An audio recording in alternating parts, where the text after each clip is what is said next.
280 या 240 ईस्वी में, ठीक है, 240 ईस्वी में ना गुप्त साम्राज्य की स्थापना या गुप्त वंश की स्थापना कौन करता है? गुप्त वंश है ना।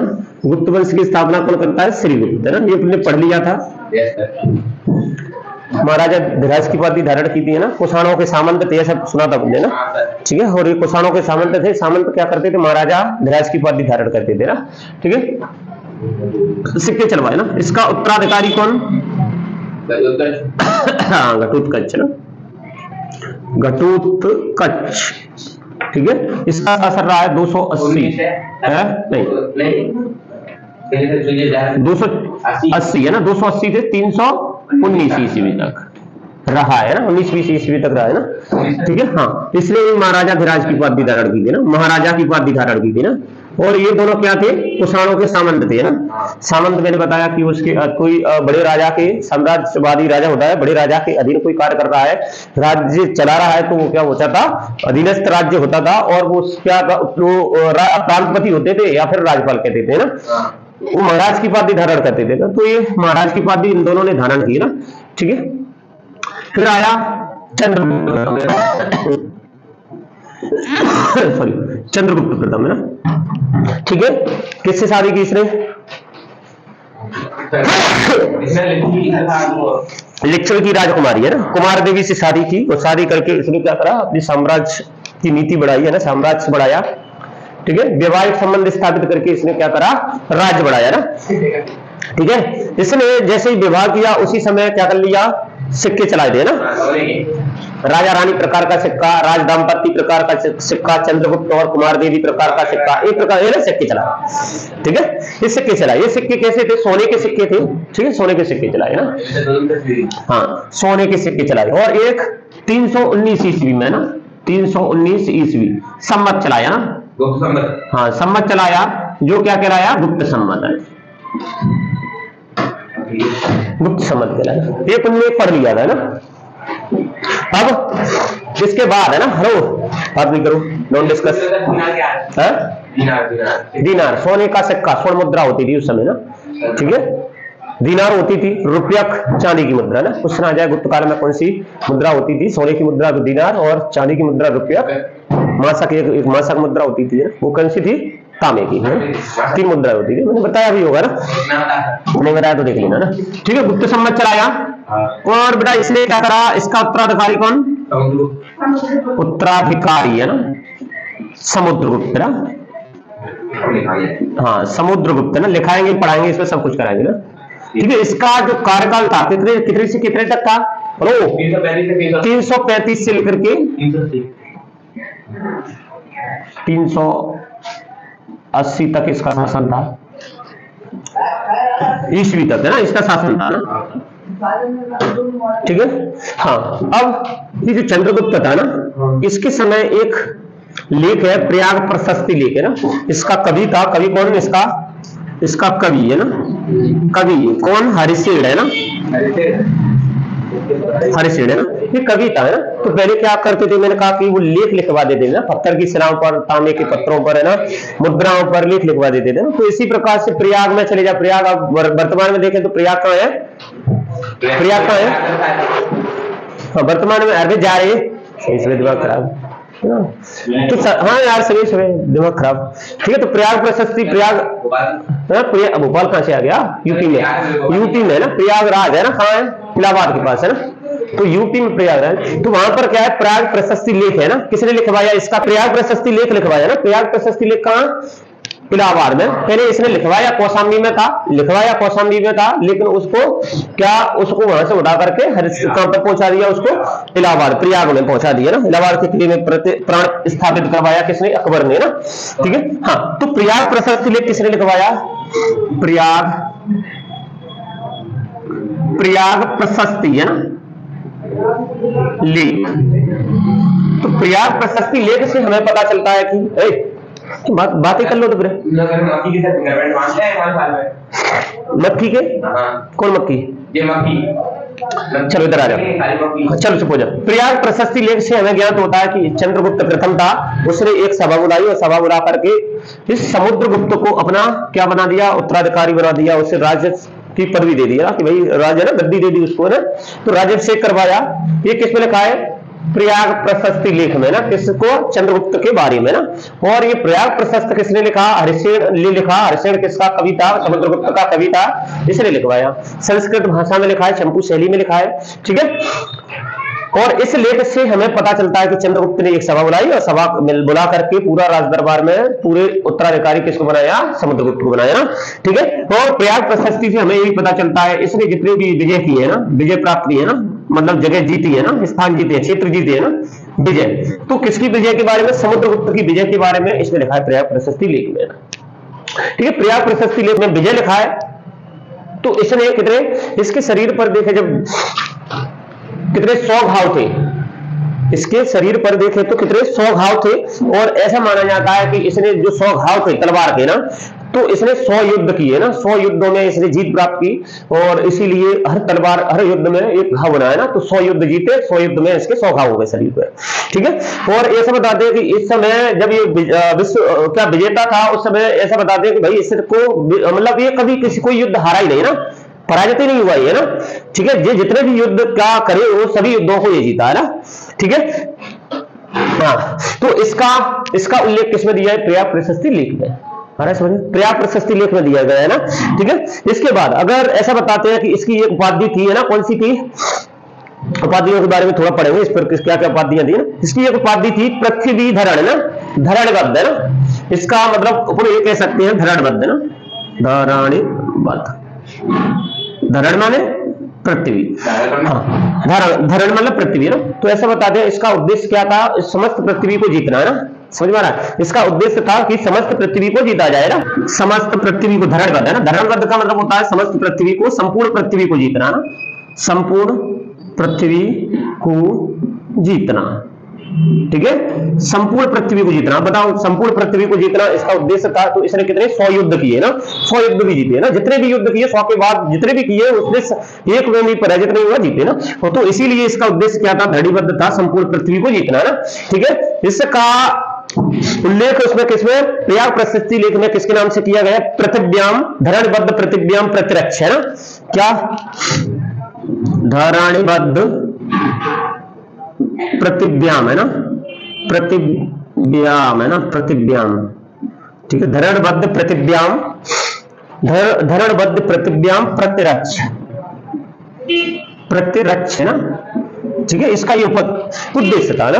तो ऐसा माना जाता है कि भाई उसका उद्देश्य मतलब पृथ्वी पर इसका कोई प्रतिद्वंदी ना होना ना, शत्रु मतलब इसके बराबर का ना होना ना, पृथ्वी पर कोई प्रतिद्वंदी ना होना ना, ऐसा कहां उल्लेख किया गया? प्रयाग प्रशस्ति लेख की बात आ रही है ना। इसकी उपाधियां आती है एक्चुअली, उपाधि ना, पृथ्वी पर इसका कोई प्रतिद्वंदी ना होना ना, प्रतिद्वंदी है ना, प्रतिद्वंदी है ना होना है ना, ठीक है। इसकी एक उपाधि क्या थी? सिक्कों पर माने कविराज की उपाधि थी, कविराज की उपाधि थी ना। कविराज मतलब इसने एक ग्रंथ लिखा, कौन सा?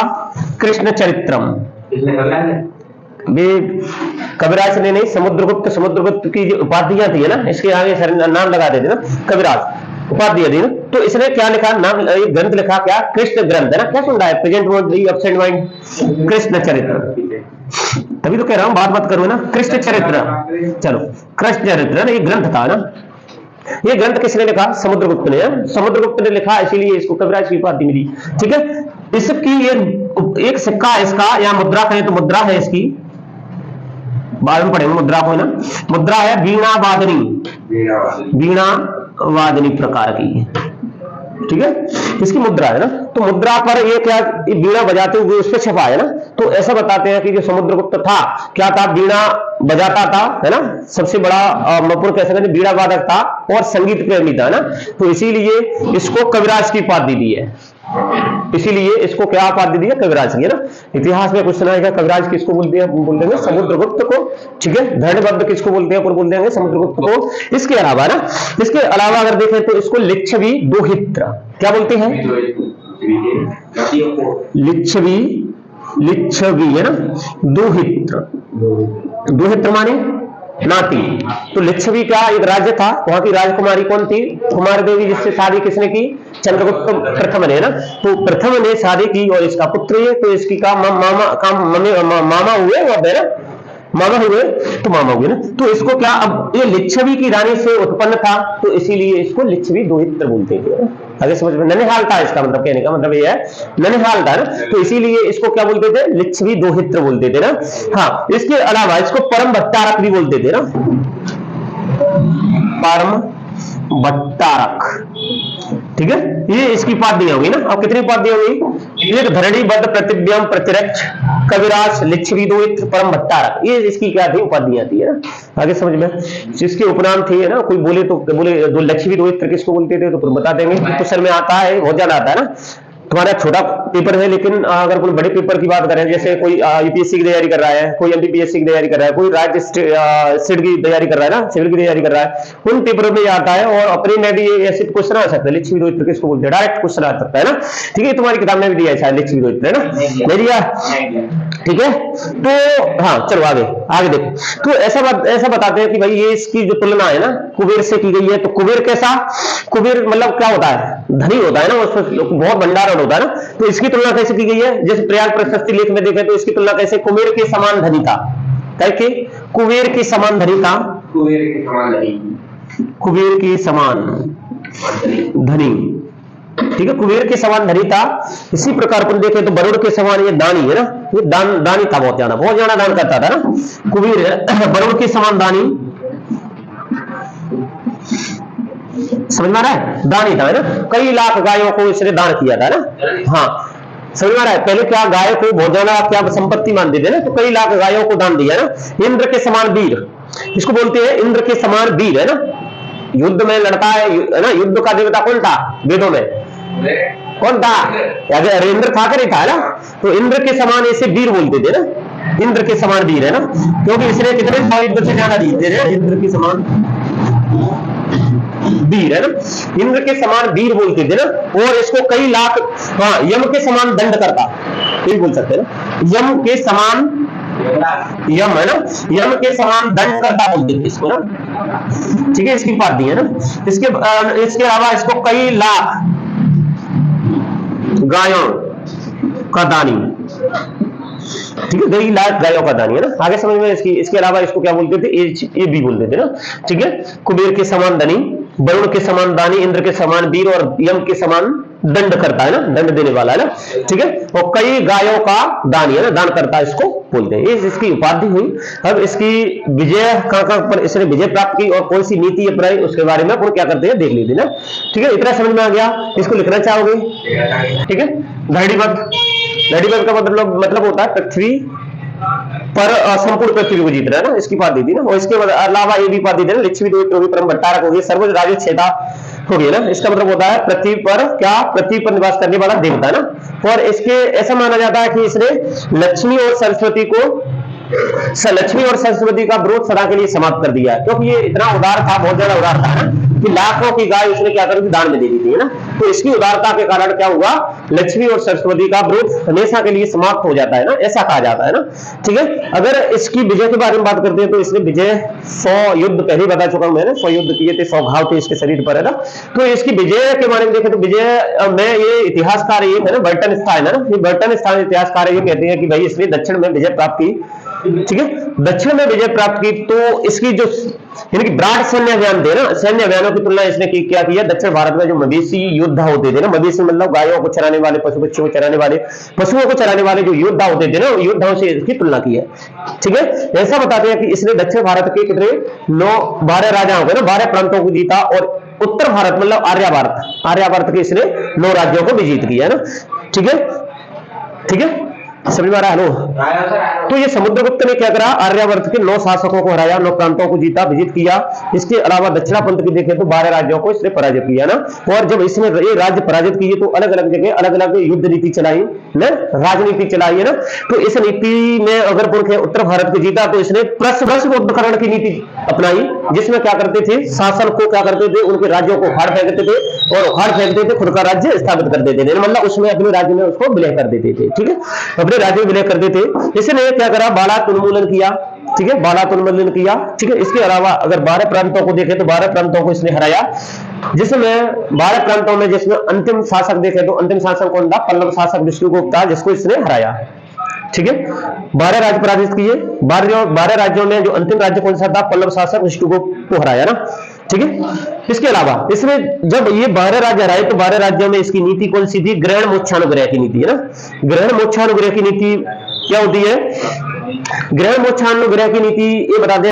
ग्रहण मोक्षानुग्रह का मतलब होता है इसमें राज्य को विलय करने के बाद उसे वापस राज्य को छोड़ दिया जाता था और इसको केवल राज्यों को क्या कर जमा करना पड़ता था। क्या हुआ, मच्छर काट रहे, कर जमा करना पड़ता था। ठीक है, ठीक है, ये इतिहासकार कौन सा है, ये इतिहासकार चंद्र राय चौधरी है ना, रायचंद्र चौधरी है ना। ये इसने दक्षिण विजय की तुलना किसके, धर्म विजय से की है ना। दक्षिण विजय मतलब इसने कहा है कि इसने दक्षिण विजय नहीं किया, इसने इधर क्या अधर्मी लोग थे और अधर्मी लोगों को जीता है, तो इसने धर्म विजय प्राप्त किया है ना, ऐसा बताते हैं ना। ठीक है, इसके अलावा ना, इसके अलावा अगर देखें तो इसने कुछ राज्य और जीते हैं ना, जैसे 8 राज्यों की विजय प्राप्त की। 8 राज्यों में उस समय उत्तर प्रदेश में गाजीपुर से लेकर के, उत्तर प्रदेश है ना, उत्तर प्रदेश में गाजीपुर से लेकर के कहां पर, मध्य प्रदेश के जबलपुर में, ये वन प्रदेश होते थे, इनको भी इसने विजित किया है ना। और इनको विजित किया केवल क्या, सेवक बना करके छोड़ दिया। मतलब इसने कौन सी नीति अपनाई, इसमें परिचार की कृत है ना। परिचार की कृत का मतलब होता है सेवा के लिए छोड़ देना, कि बोले हमारी सेवा करो और हाँ अपना राज्य संभालो। ठीक है, इसके अलावा इसने सीमावर्ती राज्यों को भी विलय करा अपने में ना, सीमावर्ती राज्यों को विलय किया है ना। सीमावर्ती राज्यों में इसने एक नीति चलाई और है ना, सर्वदाता ज्ञानाकरण नीति है ना, सर्वदाता ज्ञानाकरण नीति है ना। इसका मतलब ये होता है, हाँ इसका मतलब ये होता है, ये सभी प्रकार के कर लगाता था, कर के साथ यहाँ के जो राज्य होते थे ना, राज्य क्या इसकी नीति, इसकी आज्ञा का पालन करते थे, आज्ञा के पालन करते थे। और ये प्रणाम और राजधानी में इसकी में जाते थे, तो प्रणाम करने के लिए राजधानी में इन राज्यों को निवासियों को जाना पड़ता था ना। समझ में आ रहा है? ठीक है, क्या हुआ? ठीक है, पूरी बात नहीं पूरी कुछ मत लिखो आप है ना। तो इसने सीमावर्ती राज्यों के लिए अपनाया ना, कौन सी नीति अपनाई, सर्वदाता ज्ञानाकरण है ना, सर्वदाना ज्ञानाकरण की नीति अपनाई। मतलब ये क्या करते थे, अब ये कर देंगे, सभी प्रकार के कर देंगे राजा को और उसकी आज्ञा का पालन करेंगे और साल में कभी कभार क्या करेंगे, राज्य में जाएंगे और राजा को प्रणाम करके आएंगे ना। ठीक है, इसके अलावा इसने इसके अतिरिक्त देखें तो इसने 5 विदेशी राज्य थे जो उनको विजित किया ना। 5 विदेशी राज्यों में देवपुत्र शैसानुशाही है ना, ये राज्य हो गया देवपुत्र शैसानुशाही, मतलब कुषाणों का राज्य था ना, कुषाणों का राज्य था। ये भी क्या करा, इसको विजित किया ना। इसके अलावा इसने शक शासकों को हराया। शक शासक उस समय देखें तो कहां रहते थे, जैसे नहीं वो देखो राजस्थान से ऊपर के नीचे क्या है, गुजरात है ना, गुजरात के काठियावाड़ में ना, गुजरात के हाँ गुजरात साइड में ना, तो उधर क्या काठियावाड़ गुजरात और ये अपना ये मध्य प्रदेश हो गया। मध्य प्रदेश का जो पश्चिमी वाला क्षेत्र था ना, मध्य प्रदेश का पश्चिमी वाला क्षेत्र था अपनी यहाँ पर अगर का हेतु, ये भारत है, भारत का नक्शा।